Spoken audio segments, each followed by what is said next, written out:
The thing that I've learned over the years, and it took a while, when young in my career, if I didn't make a ranking or if I wasn't somewhere, it bothered me. But once I realized that I didn't need those people to validate what I was able to do, I was cool.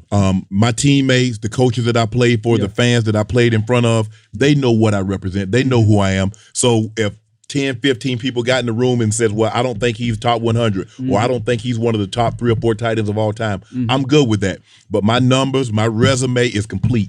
I can't add to it. You can't take from it. So I'm good with where I am in life. Let me ask you this, right? If there was a Hall of Fame where just players who played voted, would the Hall of Fame that exists now, would that look different? Yeah, I believe so. Yeah, I believe so. I believe so, because what we look at as a Hall of Famer and what the media and I'm not saying they don't understand. Obviously, if you cover the game 10, 15, 20, 30 years, but we look at great players in a totally different manner. Absolutely. I get to watch game tape. I'm not talking about when somebody's cheered and he got 10 touchdowns.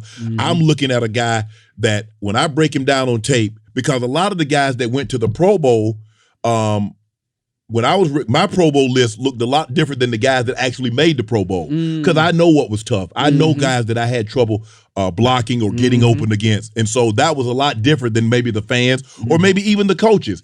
But there's no question in my mind that if players voted for people that was in the Pro Football Hall of Fame, I believe it'll look a lot different than the guys that are actually in. Absolutely. Okay. So with that being said, Dion just came out, not too long ago, and he just basically said, in a sense, that the Hall of Fame is a joke, and like there's no exclusivity with the guys that you're putting in, and obviously the process. What would you agree? Well, I do. I'm a firm believer. It's the Hall of Greatness. It's not the Hall of Longevity. Just because you played 15, you played 20 years, that don't mean you were great. Give me someone. I don't care if they were great for 6, 7 years. Give me that as opposed to somebody that was good for 15, 20 years. And I think sometimes we get caught up into that. Where he played a long time, that means he had to be put good. Him in automatically. Nah, that's not how I view it. Now, obviously, I'm not one of the voters, but there was a criteria once upon a time. But what I'm starting to see, if we like you, we'll make accommodations for reasons why you should get in. And if we don't, we're going to come up with new guidelines to keep you out or keep you out as long as we possibly can. And so, look, I don't begrudge anybody that got into the Hall of Fame, because I'm sure there are some people that probably think I don't deserve to be there.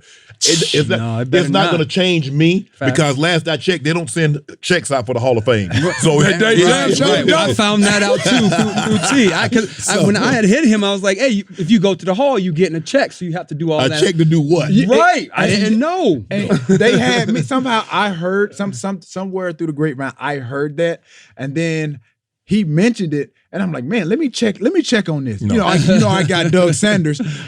We share business, do some business with every now and then. I contacted Doug, and I'm like, Doug, I just heard such and such. I'm like, we're supposed to get like an annual check, like every year the Hall of Fame is up. The Hall of Famers that are in, we get a check. And he goes, oh, let me check. So we end up calling everybody. Man, I got my little bubble burst, boy. No, I think that's something that they're working on, T.O. I don't know how soon that will come to fruition. That's something that they're working on. But I know if you go back and you sign jerseys or things like that, but I never take the money.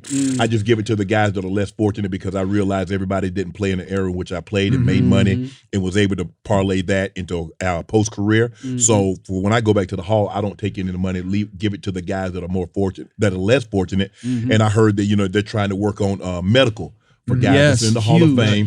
And I was like, look, let me be at the bottom of the rung. Let the guys that came in the 60s and 70s that and 80s can barely walk that can right barely now. get along and that's not as fortunate as Shannon. Shannon's fine. Shannon's able to take care of herself. When you're talking about Shannon, you're you're talking about yourself. Yeah, I'm talking about me. Yeah, I'll tell you, Shannon's fine. So I've been very fortunate, and so that's the way I look at it. But Time and I have talked, and I'm very surprised Time said that, because we talked a lot about things like this off camera and something, but so it had to be weighing very heavily on his mind for him to bring that publicly, because a lot of time guys don't discuss the Hall of Fame because it is such a sacred, it's such a hallowed, it's the heaven for football players. Heaven. That's what it is. And that's why I took the approach and stance that I took when I didn't make it the first time. You know what I mean? the first time I was cool. I'm like, okay, cool. You know, as you mentioned the criteria, all these things that it described that was never in play, all of a sudden became in play. Right. And so then, okay, all right, the second year go around, I'm down in Houston. Like everybody was like, the first year they said I was a shoe-in. That was in San Francisco. And I'm like, I'm thinking I'm in. I'm talking to fellow Hall of Famers. I go to the luncheon. I go to everything that they had us to go to. And then I'm like, okay, cool. It's in San Francisco. I'm like, man, this is a great time. This is where I played. This is where I started. I'm going to make it. Right. It didn't happen. I didn't get that knock at the door. Second year, I'm in Houston. Everybody's like, oh, dude, you got to make it this year. I'm down in Houston. And me at this point, I'm trying to be optimistic. Right. But at the same time, But you had a feeling you didn't feel good. Yeah, I'm a realist. And so I think my friends, they had balloons because everybody was like, okay, you didn't make it the first year. Bro, you got to make it the second year. They had balloons up in the room. They had it all. I got that call. I'm at a function. I'm leaving just to get back to the room. I get the call from the guy. He goes, I'm just calling you. You didn't make it. So I'm in the back. I'm in the back of the Uber. Cole has some stuff going on. And I tell the people up front, my friends, Doug and Heather, I'm like, yo, I said, I didn't make it. They thought I was playing. They said, boy, quit playing. And I said, dog, seriously, I didn't make it. Man, you could have heard a rat. Did you cry? On cotton. Did you cry right there? No. It's tough because I've gone through that process. I went through the very process that he went with, and had to get in on the third try. You look at, I had 3 Super Bowls, had all the tight end records when I left, and I didn't get in. Well, you know, and I said, and I wasn't upset or anything. I mean, I was disappointed, but I wasn't really, not upset. And I'm like, if you didn't like my numbers this year, you're gonna like them even less next year, it's the same and the numbers. year after, and the year after, and so. It's hard to compare, and sometimes you get into the notion of comparing and contrasting. Look at when I played, the era in which I played, was I dominant? You can't compare me to the 30s because they didn't throw the ball like this. Right. You can't compare me to now because they throw the ball too way much, more. right. Even more. Way more. All I'm saying is look at when I played, the era in which I played in, and look at the guys in which I played, the other tight ends in my era, and see how far away above numbers where I was than where they were. And so I get what he's going through, and it's really hard on the people that's closest to you. Because for me, my grandmother was getting sick. And the one thing that I wanted her to hear me going into the Pro Football Hall of Fame. And I just remember that February when I finally got in, and I remember calling her. My sister, she was at a nursing home at that time. And I called her. I was like, my sister was in the room, and I would say, put Granny on the phone. She's like, hey, how you doing? I said, well, Granny, I made it. She said, made what? I said, I made the Pro Football Hall of Fame. And she's like, what's that? She said, what's that, baby? I said, that's where they go to put all the good football players. She said, oh, I just hope I'm around to see it. Well, it was in August. My grandmother passed in July. So that was for me, really, because I wanted her to be there. Because sometimes, you know, we get our gifts.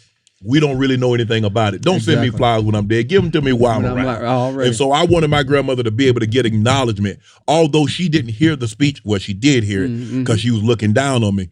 But I really wanted her to know that what I was hoped for, everything that I had played for, had come full circle. Absolutely. I make it to the Hall of Fame, but that's not why I played. It was to get my grandmother out of that situation. There you have it, ladies and gentlemen. Shannon Sharpe on Get Your Popcorn Ready podcast. Yep. And don't forget to subscribe.